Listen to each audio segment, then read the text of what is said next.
Welcome students, welcome to my channel. तो आज हम अब नेक्स्ट क्वेश्चंस करेंगे, नेक्स्ट क्वेश्चन की डिस्कशन करेंगे। तो देखते हैं कैसे कैसे क्वेश्चन आए हैं। तो देखते हैं, गेट की कंसेप्ट की रिवीजन चल रही है, तो आप भी कर सकते हैं। आप पिछली क्लासेस से देख सकते हैं, जो गेट की रिवीजन हमने करी थी उसमें जो कंसेप्ट जो आते हैं उसकी रिवीजन चल रही है। तो आप वो क्लासेस देख सकते हैं, जो लास्ट क्लासेस हैं उसमें काफ़ी कुछ डिस्कस हुआ है। तो चलिए अब आगे की क्वेश्चन देखते हैं, साथ के साथ उसका कंसेप्ट देखते हैं। तो एक क्वेश्चन आया था, which of the following peptide doesn't absorb UV light above 250 nanometer wavelength. तो कौन सा है जो नहीं करता है एब्जॉर्ब 250 से ऊपर की वेवलेंथ।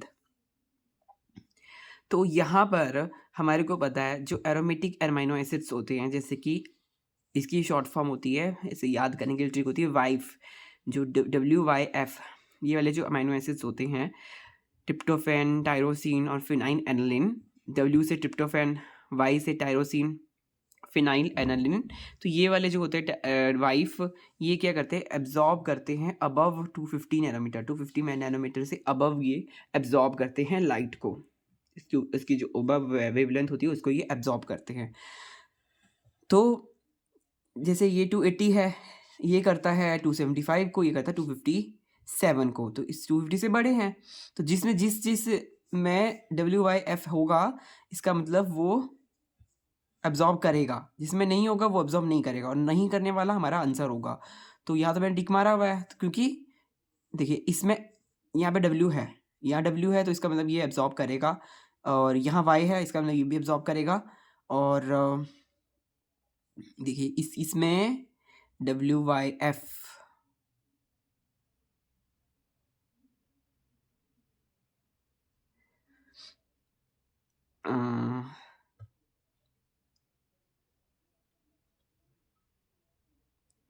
ये आई थिंक Y है कि पता नहीं।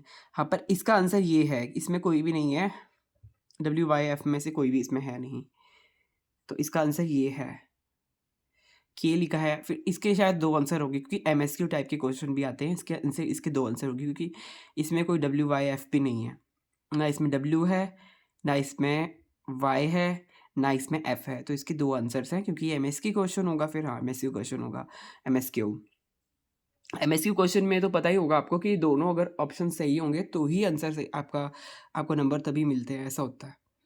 तो which of the following is are peptide hormone, कौन कौन सा इसमें पेप्टाइड हार्मोन है। अब इसमें ये भी MSQ टाइप का क्वेश्चन है। अब इस क्वेश्चन को करने के लिए हमारे को हार्मोन्स के बारे में पता होना चाहिए, उसकी क्लासिफिकेशन के बारे में पता होना चाहिए, तभी हम ये कर पाएंगे, वरना तो ये हम नहीं कर पाएंगे, क्योंकि बहुत ही डायरेक्ट क्वेश्चन है। तो डायरेक्ट क्वेश्चन को लर्न करने के लिए आपको कंसेप्ट का रिवीजन करना, उसको याद करना, उसको रटना बहुत ज़रूरी हो जाता है। तो इससे रिलेटेड जो कंसेप्ट है, इसका जो चार्ट है, वो मैंने आगे बनाया हुआ है, तो उसको डिस्कस करते हैं। सो अब आगे चलते हैं। ये देखिए,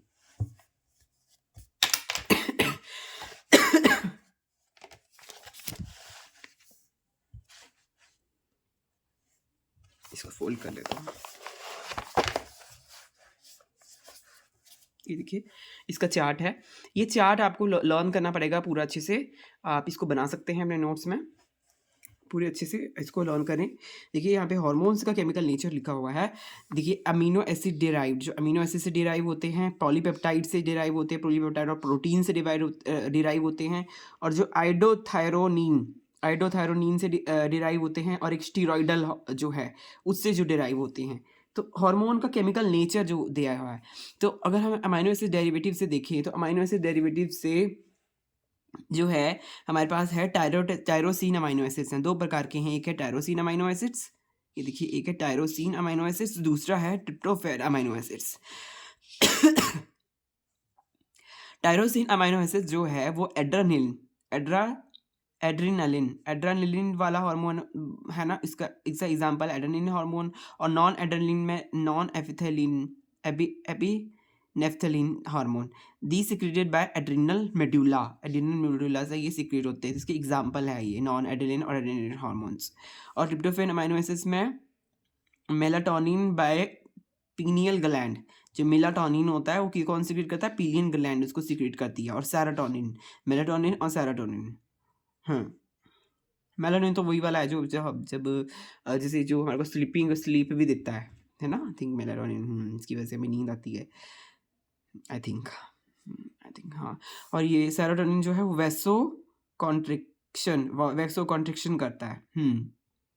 जो ब्लड वेसल्स होती हैं उसको कॉन्ट्रैक्ट करता है।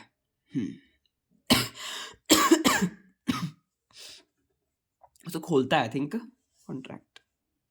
Contraction contract relax I think. Contract तो बंद करना हुआ, रिलैक्स होना है खोलना, तो कॉन्ट्रैक्ट करता है वो, कॉन्ट्रिक्शन करता है। हाइपोथैलेमिक हार्मोन ये किसका पार्ट है? ये है पॉलीपेप्टाइड हार्मोन्स का। इसमें TRH, GRH, GnRH, सोमेटोस्टेसिन, डोपामीन ऐसे आते हैं इसके अंदर। और पिट्यूटरी में GH ग्रोथ हार्मोन है, RRL, TSH thyroid stimulating hormone LH, parathyroid भी है इसमें, पैनक्रियाटिक में इंसुलिन और ग्लूकागन भी है, ओवरी और प्लेसेंटा में जो होता है रिलैक्सिन वो भी है, और थायराइड में कैल्सिटोनिन वो भी है। वो ये सब प्रोटीन वाले हैं। और आइडोथायरोनिन का है, दीज हार्मोन कंटेन आयोडीन जो जिसमें आयोडीन होता है, जैसे T3 और T4 बाय थायराइड ग्लैंड।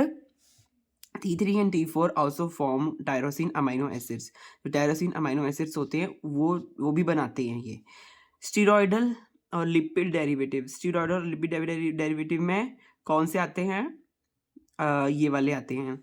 एक यहाँ पे एक चीज़ लिखी हुई है, थायराइड जो है वो 3 हार्मोन्स बनाती है। 3 हार्मोन्स जो थायराइड ग्लैंड है 3 हार्मोन्स बनाती है। एक है T3, T4 और कैल्सिटोनिन। इसमें T3 और T4 जो होते हैं वो आयोडीन डेरिवेटिव होते हैं, और जो कैल्सिटोनिन होता है वो पेप्टाइड डेरिवेटिव होता है। तो ये एक बात इंपॉर्टेंट है, थायराइड के ही 3 हार्मोन है, T3, T4 आयोडीन वाले हैं, और कैल्सिटोनिन जो है वो पेप्टाइड वाला है। कैल्सिटोनिन देखिए हमने यहाँ पे लिखा है पेप्टाइड वाले, इसमें लिखा है, और देखिए ये वाला हमने, और जो हमारा T3 और T4 है वो आयोडीन वाले में लिखा है। तो ऐसे याद रखना, थायराइड का क्वेश्चन आ सकता है कभी। अभी वाले क्वेश्चन में भी है हमारे को ये आया हुआ है इसमें। और स्टीरॉयडल हार्मोन लिपिड डेरिवेटिव है। लिपिड डेरिवेटिव वाले कौन से हैं? एस्ट्रोजन हो गया, प्रोजेस्टेरॉन हो गया, टेस्टोस्टेरॉन हो गया, एंड्रोजन हो गया। ये क्या है? सेक्स हार्मोन्स हैं। हाँ, टेस्टिस और ओवरी में जो होते हैं वो वाले हैं ये। एड्रिनल कॉर्टेक्स हार्मोन और ग्लूकोकॉर्टिकॉइड, मिनरलोकॉर्टिकॉइड, ऐसे वाले इसके एग्जांपल्स हैं। तो जो हमें क्वेश्चन पूछा था उससे रिलेटेड हम देख लेते हैं।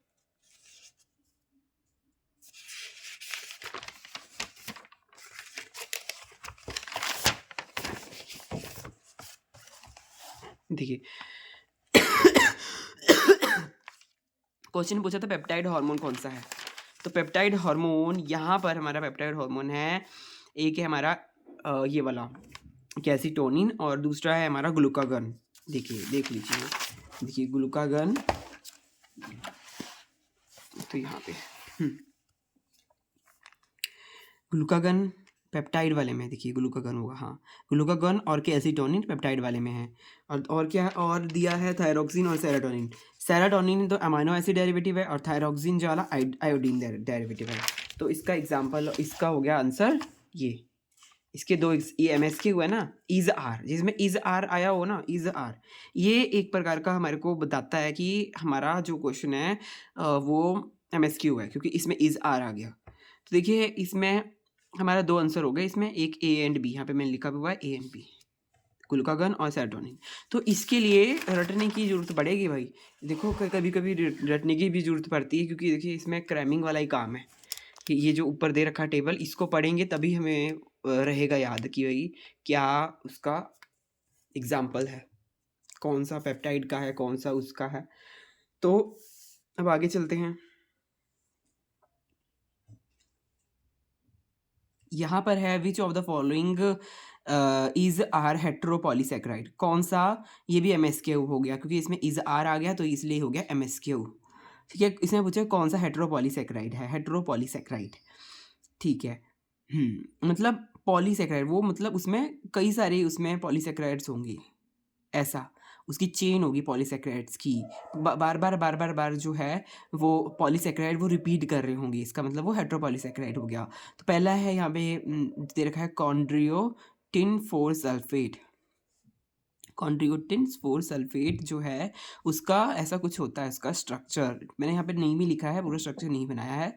D gluconate N acetyl D glucosamine 4 sulphate, इस प्रकार से ही होता है। ये जो है, हाँ ये जो है नॉट सेम, इसमें सेम नहीं है। देखिए इसमें ये अलग अलग है, इसमें चेंज होता रहता है ना।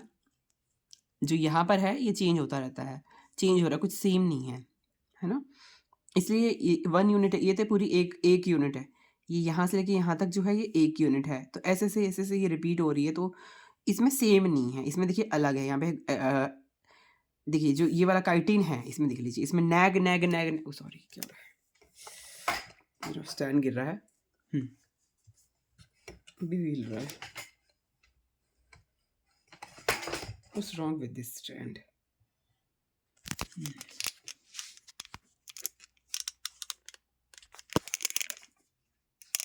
आई थिंक अब स्टेबल है, टेढ़ा हो गया, अब ठीक है।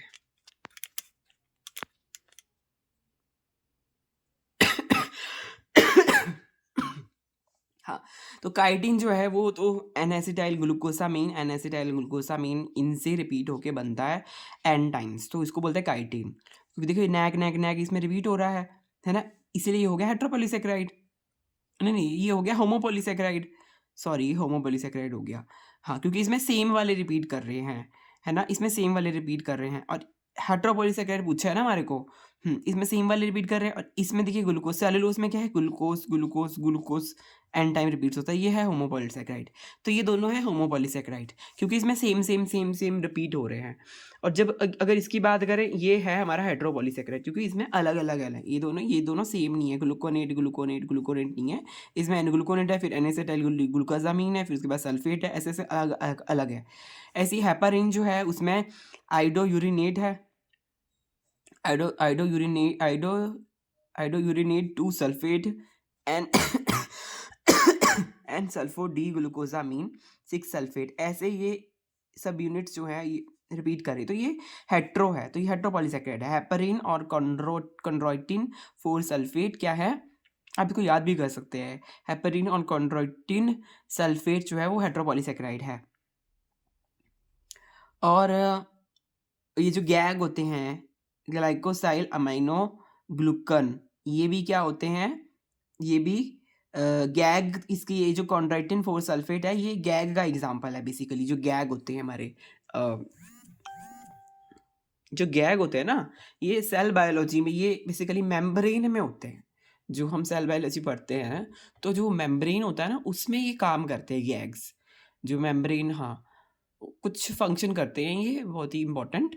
तो गैग्स के जो एग्जांपल्स हैं वो सारे हेट्रोपॉलीसेकेराइड्स हैं। जैसे कि इसका एग्जांपल है कॉन्ड्रोइटिन 4 सल्फेट, कॉन्ड्रोइटिन 6 सल्फेट और डर्मेटन सल्फेट। अब कॉन्ड्रोइटिन 4 सल्फेट की थी, यहाँ पे बीटा 1,3 लिंकेज है, बीटा 1,3 है सबकी, इनकी भी कॉन्ड्रोइटिन 6 वाले की भी, डर्मेटिन सल्फेट की भी, इसकी तो बीटा 1,3 है, डर्मेटिन वाले की आएगी अल्फा 1,3। और एक होता है कैरेटिन सल्फेट, इसकी हो गई दूसरी, इसकी हो गई बीटा 1,4 लिंकेज, और एक है हेपरिन। ये सारे गैग्स हैं, गैग्स। इसका बहुत ही जरूरी फंक्शन होता है, आप इसको एक बार चेक कर सकते हैं, अपने एंड पर इसको चेक कर लेना, गैग का फंक्शन कभी कभी पूछ लेता है।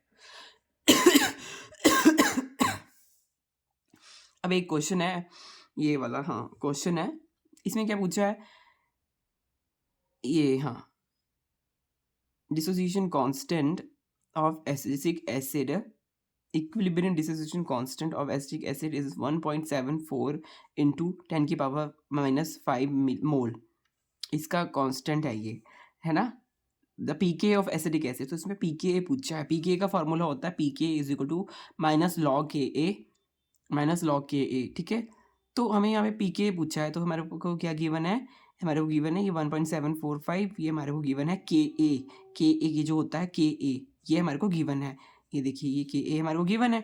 तो अब इसमें हम डाल देंगे लोग माइनस ये डाल देंगे पूरी इसकी वैल्यू के ए की, फिर देखिए जो है हमारा log 1.74 हो जाएगा अब कैलकुलेटर में आपको इसको सॉल्व करना, क्योंकि कैलकुलेटर तो होता ही है। तो log -10⁵ जो है वो बन जाएगा 5 log 10, ठीक है। और log 10 तो होता है 1, तो 5 1 जा 5, तो यहाँ पे 5 आ गया।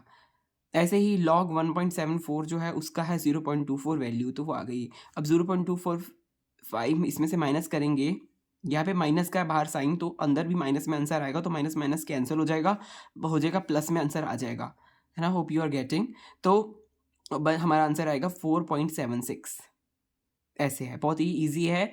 हमारे को कांस्टेंट यहाँ पे लिखा भी हुआ है, डिसोसिएशन कांस्टेंट जो है वो गिवन है, इक्विलिब्रियम तो के ए की वैल्यू गिवन है। इसकी ये डिसोसिएशन कांस्टेंट क्या होता है, के ए, तो ये तो हमारे को गिवन है। तो क्या निकालना है, पी के ए हमारे को निकालना है। P K is equal to minus log K a, इतनी सी बात हमें पता होनी चाहिए। फिर हम के ए की वैल्यू इसमें डालेंगे और फिर सॉरी हमारा आ जाएगा लॉग की वैल्यू, ये सब कैलकुलेटर से होके हमारा आंसर आ जाएगा। अब हम नेक्स्ट क्वेश्चन में चलते हैं। DNA double helix measures 3.4 nanometer of per base pair. Diameter of nucleosome core particle is 11 nanometer. If the ratio of wrapped DNA length to nucleosome diameter is 4.51, तो length of DNA around the nucleosome बताना है कि कितनी है। तो सबसे पहले जो हमारे को गिवन है वो हम लिख लेते हैं। देखिए यहाँ पे डीएनए डबल हेलिक्स मेजर्स करता है 3.4 नैनोमीटर पर बेस पेयर। तो बेस पेयर कितना है, 3.4 नैनोमीटर हमारे पास यहाँ पे बेस पेयर है, ये हमारे को गिवन है। फिर उसके बाद डायमीटर जो है इसका मेरे को 11 गिवन है, डायमीटर इसका 11 गिवन है। और उसकी जो रेशियो है उसकी कितना रैप है वो देखिए, ये ऐसा अगर कुछ है, ये देखिए ये है डायमीटर ऑफ न्यूक्लियोसोम कोर, ये है न्यूक्लियोसोम में 11 नैनोमीटर का न्यूक्लियोसोम है, उसमें ऐसे डीएनए रैप है, आप देख सकते हैं इसमें। और ये 11 नैनोमीटर की इसकी क्या है इसकी 11 नैनोमीटर की डायमीटर है। तो डीएनए डिवाइडेड बाय न्यूक्लियोसोम, उसकी रेशियो हमारे को गिवन है। If the ratio of wrapped DNA to nucleosome is 4.51 given है, तो डीएनए हमारा यहाँ से निकल जाएगा। हाँ, डीएनए हमारा निकल जाएगा। न्यूक्लियोसोम का हमारे को दे रखा है, न्यूक्लियोसोम का हमारे को वैल्यू दे रखा है 11 नैनोमीटर। न्यूक्लियोसोम का डायमीटर तो दे रखा है, तो हम न्यूक्लियोसोम की डायमीटर यहाँ पे निकाल देंगे। तो यहाँ से डीएनए का रैप्ड निकल गया कि कितना डीएनए रैप्ड है।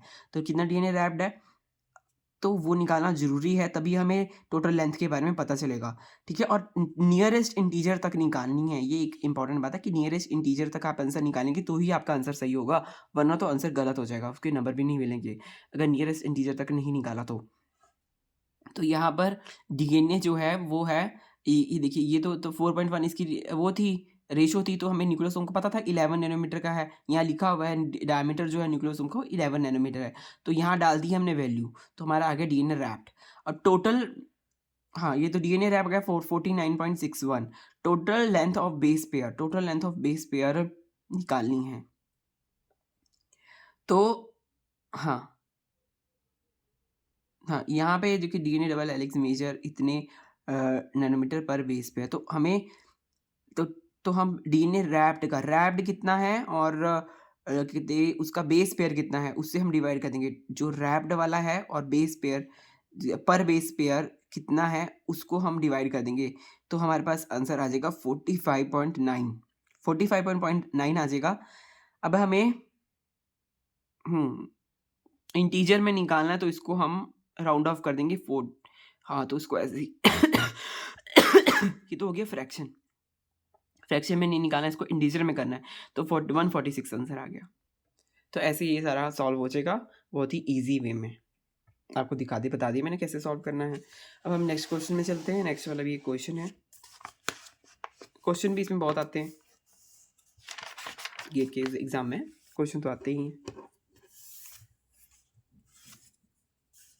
तो आप डिजिटल लाइसेंस इसको कर लीजिए सब्सक्राइब चैनल को, और क्योंकि एग्ज़ाम से रिलेटेड जो भी कंटेंट है आपको यहाँ पे मिल जाएगा।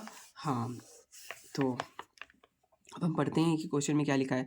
ईकोला is grown in exclusively in medium containing 14 NH4Cl as sole nitrogen source। तो NH4Cl का जो है सोल नाइट्रोजन सोर्स उसके पास है। Subsequently the cells were shifted to medium containing 14, हाँ, जो सेल्स हैं सॉरी, तो जो सेल्स हैं वो 14 NH4Cl जो है शिफ्ट हो जाती है, 14 NH4Cl तक वो शिफ्ट हो जाती है। The molar ratio of hybrid is 15:14। इसकी कहते हैं रेशो है, मोलर रेशो है to light DNA। Hybrid DNA की, जो हाइब्रिड डीएनए की लाइट डीएनए से जो रेशो है, हाइब्रिड डीएनए की है 15:14 और लाइट डीएनए की है 14:14। आफ्टर फोर्थ जनरेशन, हाँ, तो क्या होगा आफ्टर फोर्थ जनरेशन इसकी, वो पूछिए रेशो क्या होगी इसकी। राउंडेड ऑफ 2, और जो हमारा आंसर होना चाहिए वो 2 डेसिमल पॉइंट तक राउंडेड ऑफ होना चाहिए। तो एक बार दोबारा से क्वेश्चन पढ़ लेते हैं। इकोलाई ग्रोन एक्सक्लूसिवली हाँ, किस में ग्रो हो रही है ये इकोलाई? 15 NH4Cl के सॉल्यूशन में हो रही है, जिसमें नाइट्रोजन जो है वो सो रहा है। NH4Cl का मतलब, या NH4 का मतलब यहाँ पे नाइट्रोजन है, नाइट्रोजन सोर्स में ये हो रही है। और शिफ्ट उसको कर दिया 14 वाले में, पहले 15 में ग्रो हो रही थी, उसको 14 वाले में शिफ्ट कर दिया। तो रेशो पूछा फिर हाइब्रिड डीएनए का लाइट डीएनए से रेशो पूछा। हाइब्रिड डीएनए का रेशो, हाइब्रिड का ऐसे 1/2 n-1, अगर हम इसको ऐसे करें n-1, है ना। और लाइट का क्या होगा 1 माइनस, हाँ, लाइट का होगा 1 माइनस हाफ n-1। तो इसका हाइब्रिड का ये होगा। तो हाइब्रिड वाले में पहले यहाँ पर 4 हमने डाला, 4 डालेंगे, n की वैल्यू डालेंगे हम 4। ये देखिए क्यों डालेंगे n की वैल्यू 4 क्यों डाली? क्योंकि देखिए यहाँ पे फोर्थ जनरेशन में पूछा है कि आगे क्या रिजल्ट होगा, फोर्थ जनरेशन में पूछा है, तो इसलिए n की वैल्यू होगी 4। ये एक फार्मूला होता है इसका, आपको ये याद रखना है। हाइब्रिड वाले का अगर कैलकुलेट करना है तो आपको हाफ n-1, और लाइट वाले को कैलकुलेट करना है तो 1 माइनस हाफ n-1। तो आपको ये तो याद करना ही पड़ेगा, तभी यही सम होगा। इसमें ये आपको एक फार्मूला लर्न करना पड़ेगा, तभी आपका ये सम होगा। ठीक है, तो देखिए अब यहाँ पे n की वैल्यू 4, इस क्यों है 4? क्योंकि यहाँ पे फोर्थ जनरेशन की बात हो रही है, इसलिए n की वैल्यू 4। तो हम यहाँ पे डाल देंगे 4, n की जगह डाल दिए 4, तो 4 डाल दिया, तो यहाँ पे आ जाएगा 3, इसको पावर हाफ की पावर 3 है तो हो जाएगा 1/8। ऐसे ही लाइट वाले को करेंगे तो यहाँ पे लेना पड़ेगा एलसीएम लेना पड़ेगा। तो फिर देखिए 8 लिया एलसीएम तो फिर 7 आ जाएगा, क्योंकि 8 माइनस 1 7 आ जाएगा। फिर अब हम मोलर रेशो लेंगे, क्योंकि यहाँ पे हमारे को पूछा है मोलर रेशो। ये देखिए मोलर रेशो हमारे को पूछा है, हाइब्रिड डिवाइडेड बाय लाइट की मोलर रेशो हमारे को पूछी है। तो हाइब्रिड क्या है 1/8 और लाइट है 7/8, उसको डिवाइड कर देंगे आपस में, 8 कैंसिल हो जाएगा, 1/7 हो जाएगा। 1/7 को हमें 2 डेसिमल पॉइंट तक लिखना है, ऐसे नहीं है आंसर देना, ऐसे देना है आंसर। जो जिस चीज़ में आंसर पूछा है उस चीज़ में आंसर दोगे तभी नंबर मिलेगा। राउंडेड ऑफ 2 डेसिमल पॉइंट्स, तो देखिए 0.414 जो है वो मेरे को आंसर आ गया। बट इसको सॉल्व करने के लिए, अगर ऐसा कोई आता है तो इसको सॉल्व करने के लिए आपको इसको लर्न करना पड़ेगा। इसका जो फॉर्मूला है हाइब्रिड का, हाफ n-1, और लाइट का 1 माइनस हाफ n-1। तो इसको तो लर्न करना ही पड़ेगा, तभी आपको होगा। नेक्स्ट क्वेश्चन देखते हैं।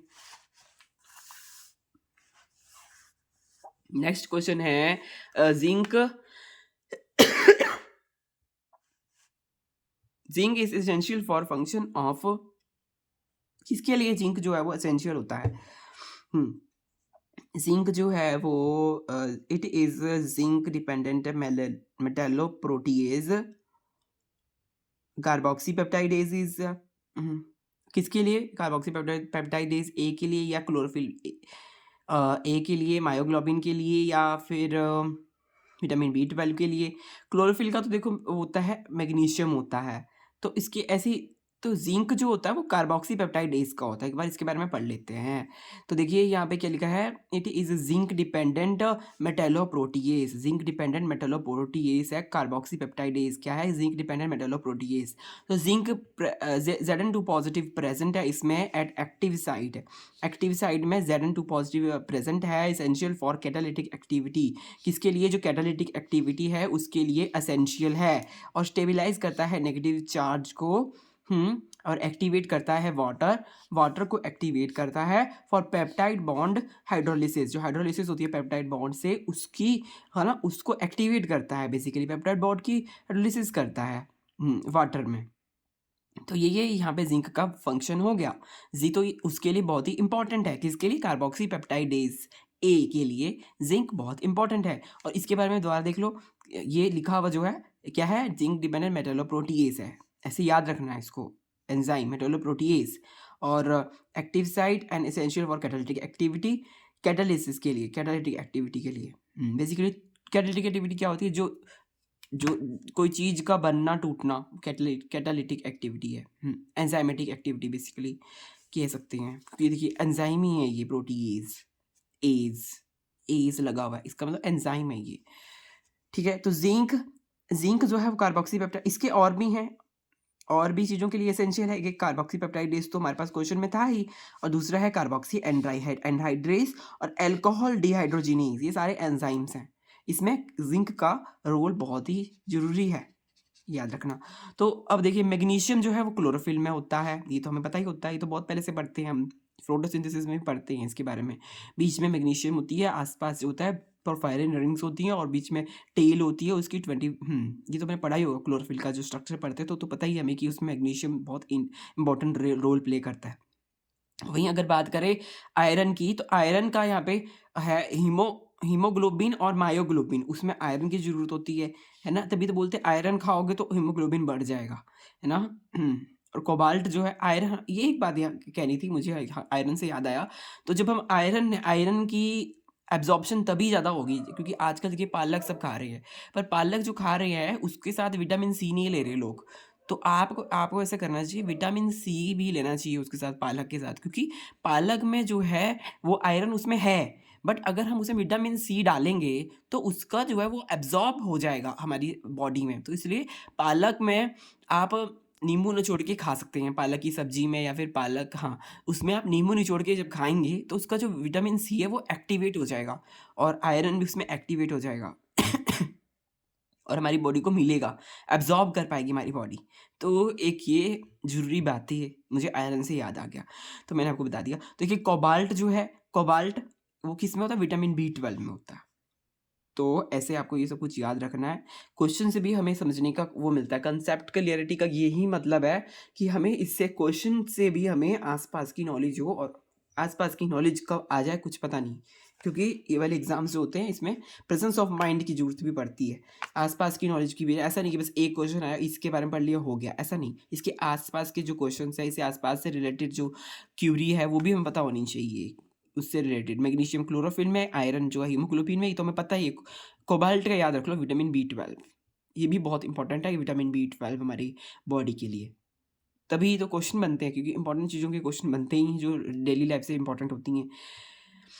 Which molecule captures CO2 in C4 cycle, C4 cycle में कौन सा जो है वो C4 कार्बन डाइऑक्साइड को कैप्चर करता है, कौन करता है भाई, ये तो रट्टाफिकेशन हो गया। तो इसके ऑप्शंस यहाँ पर दिए हुए हैं, पहला है 1,3 बिसफॉस्फोग्लिसरल्डिहाइड, OAA oxalo acidic acid, PEP PEP carboxylase, और रुबिस्को, तो पैप हो गया, पैप, पैप क्या करता है, कैप्चर करता है CO2 को। अगर आपने ये वाली नहीं देखा ना, अगर आपने मैंने ना एक्चुअली वो जो शॉर्ट नोट से मैंने प्लांट फिजियोलॉजी पूरी पढ़ा रखी है, उसमें ये सब मैंने C4 cycle, C3 cycle, C2 cycle, CAM pathway, जितने भी पाथवे हैं फोटोसिंथेसिस से रिलेटेड वो सब मैंने करवाए हैं, तो आप उसमें देख सकते हैं मेरे क्लासेस, उसमें आप देख सकते हैं, अगर कोई नया बच्चा है जिसे उसने नहीं देखा मेरे चैनल को, तो वो उसमें गो थ्रू कर सकता है, मेरे कंटेंट में जो इसमें कंटेंट है, चैनल में जो कंटेंट है उसमें वो गो थ्रू कर सकता है। तो आज के लिए फ्रेंड्स हम इतना ही पढ़ेंगे, अब नेक्स्ट क्लास में हम आगे का पढ़ेंगे, क्योंकि अब इतना काफ़ी है आज के लिए। और फिर नेक्स्ट क्लास में हम आगे की रिवीजन करेंगे जो सीएसआर इससे रिलेटेड, जो गेट से रिलेटेड जो हमारा कंसेप्ट चल रहा है उससे रिलेटेड हम आगे की क्लास में पढ़ेंगे। तो फ्रेंड्स, अगर आपने नई क्लासेस देखी तो मैंने तो बहुत सारा कुछ कंसेप्ट जो है गेट से रिलेटेड बहुत बहुत सारे कंसेप्ट पढ़ा दिए। इम्यूनोलॉजी का कंसेप्ट, एंजाइम का कंसेप्ट, यहाँ पे भी इम्यूनोलॉजी का कंसेप्ट आ गया ये। और भी देखिए सेल बायोलॉजी का कंसेप्ट है यहाँ पर, है ना, सेल बायोलॉजी से रिलेटेड कंसेप्ट है। ये भी एक्शन पोटेंशियल का कंसेप्ट हो गया। ये टेक्निक हो गई यहाँ पे, रिया टेक्निक। तो ये सारी क्लासेस मैंने ली थी, तो आप देख सकते हैं। ये हो गया बायोकेमिस्ट्री का कॉन्सेप्ट हो गया इसमें। तो ऐसे ऐसे देखिए सेल सिग्नलिंग आ गई इसमें। तो आप ये सब देख सकते हैं। पूरी ये सारी क्लासेस ले ली हैं मैंने, और ये सब आप देख सकते हैं और अपनी थोड़ी रिवीजन कर सकते हैं, क्योंकि गेट का एग्ज़ाम भी आने ही वाला है। तो मिलेंगे अब नेक्स्ट क्लास में। आज के लिए इतना ही। Bye bye, have a nice day.